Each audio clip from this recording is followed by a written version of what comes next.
urubyiruko rwarabyisabiye nkuko dusanzwe tubikora buri mwaka, tujya diaspora national ihura na team embassy bakajya inama ibikorwa bishobora kuba byakorwa uwo mwaka. Igihe twahoraga mu kwezi kwa kabiri, hari urubyiruko rukeya rwa DMV, kuvuga intara ya Washington, Virginia na Maryland. Duhuye n'urwo rubyiruko rwarasabye ruti niki mwadukorera nk'abantu bakuru batuyobora, tukaduhuza natwe tukamenya uko twakanguka nk'uko abarubyiruko rwacu u Rwanda rwakangutse.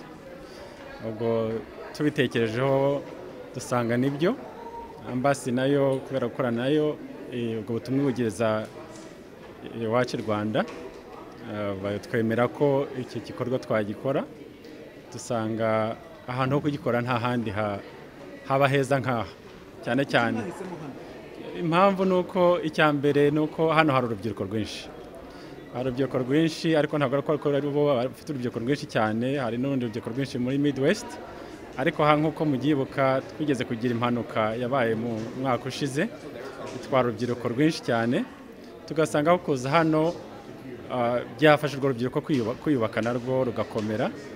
Ariko ikindi nuko hanoroshye kuba ihuriro ry'abanyarwanda benshi kuko ni hegereye East, hari abanyarwanda benshi bashobora kuhagurukira kwitabira iki gikorwa.